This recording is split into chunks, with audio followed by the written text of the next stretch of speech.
Coming up in today's video, we will be discussing tons of groundbreaking news. We have some huge updates on the drama between WWE and, Vince McMahon and Triple H and Stephanie. Also, we got to talk about WWE, the Royal Rumble, the Forbidden Door. Yeah, that's some interesting stuff. And of course, we got to talk about a former WWE superstar set to make their major debut for AEW. I want to kick things off with Mickie James. If you watched Impact Wrestling Hard to Kill, then you know Mickie James put her career on the line and defeated Jordynne Grace to become the new Impact Knockouts World Champion. Very, very interesting. The last rodeo is officially concluded, but now something new begins because Mickie James is yet again champion in Impact Wrestling. Very, very good pay-per-view for Impact, by the way. Josh Alexander, Bully Ray, you got Moose and Joe Hendry. You got a lot of great things happening on Impact Wrestling, and obviously it doesn't get as much love as WWE and AEW. But nonetheless, the reason why I'm talking about it is because there has been tons of speculation that Mickie James will in fact be in the WWE Royal Rumble, which is why Impact made the decision to create a storyline out of this championship versus career match.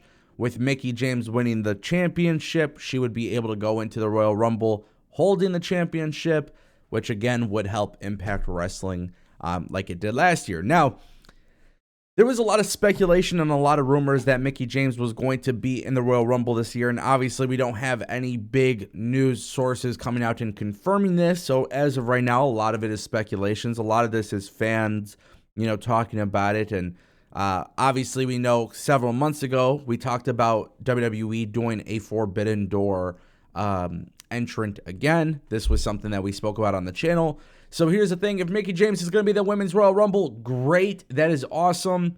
But I want to see more from WWE. I want to see Minoru Suzuki in the Men's Royal Rumble. I want to see so much more. Maybe the Great Muta. There is just so much that can happen here. But obviously, when I think of WWE and, of course, Mickie James, that is fantastic. That is awesome. But we've seen it before. I want to see something a little bit different. So hopefully this year Triple H gives it to us. Speaking of Triple H, guys, we got to talk about Vince McMahon because there's a lot of drama surrounding WWE and Vince McMahon right now.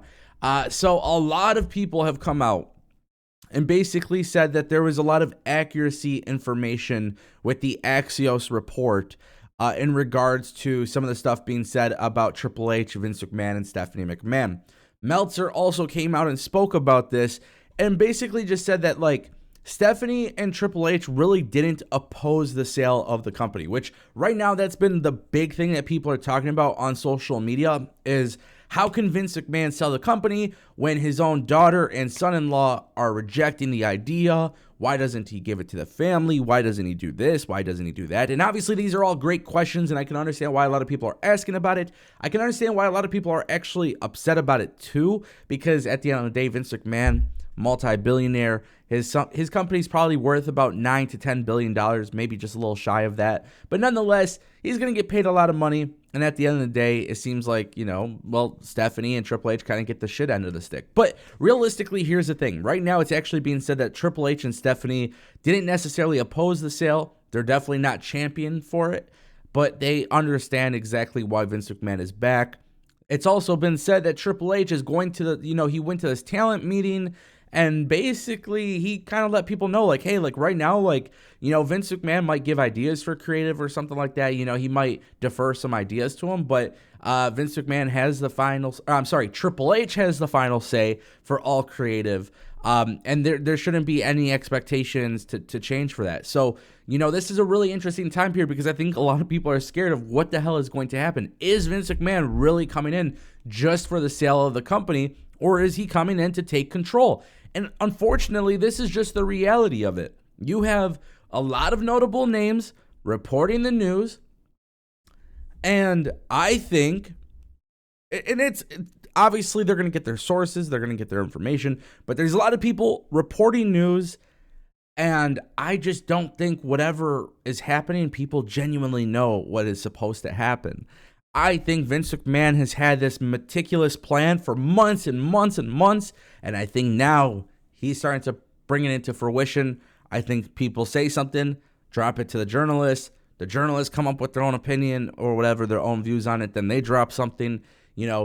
My thing is, my job here is to talk about all of the big news stories that are out on the internet.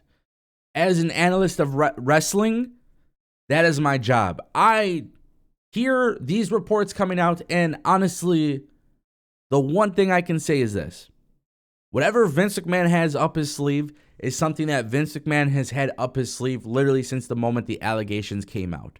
At the end of the day, there is a plan. There's a reason why things are in motion. Maybe Vince McMahon really doesn't want to take over creative. I don't believe that, but maybe he doesn't, and that's just a thought, and that's something to keep in mind. I think a lot of people are scared for whatever reason without necessarily knowing, and I can understand why. But this is one of those things I say wait and see. With that being said, I do want to give you guys a quick second, just a quick reminder. If you want more wrestling news like this, I'm going to keep you guys updated along the way. All the drama, all the sale talk, is Saudi Arabia's public investment fund buying the company? There's so much talk about this stuff. So I'm going to keep you guys updated regardless of what's out there. Guys, we got to talk about our main event story of the day. Yes, we're talking about Kushida.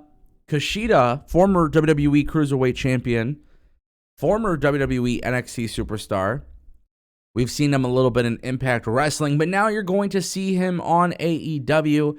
That is right. Kushida has been announced for AEW Dynamite on a TNT Open Challenge, the TNT Championship Open Challenge. Darby Allin alongside Sting will take on Kushida for the TNT Championship. And this is a pretty massive deal. And I know I'm going to talk about this. I'm going to get some people that will dislike what I'm about to say, which is fine because you're probably not paying attention to what I'm about to say. I think Kushida is incredible. I really do. In fact, I'm very excited to watch this match. I think this match will be really good. And I love the fact that AEW brings in talent from all different promotions, right? I'm glad that AEW does that. But there's still a lot of people that haven't been seen on TV that can utilize TV time. Take it how you feel it. Take it how you want. Take it however you see. But that's just the reality. The reality is that there are people on AEW television who are struggling to get TV time, and Tony Khan will bring in Kushida, who inevitably will take the loss against Darby Allin, and that's pretty much it. It's strange, man. It's strange. But that's just the way it is in AEW. At this point, I don't think that'll ever change. But he's going to be in AEW. It's going to be a sick match. It doesn't change the fact that he's not signed to the company. So we'll see what happens.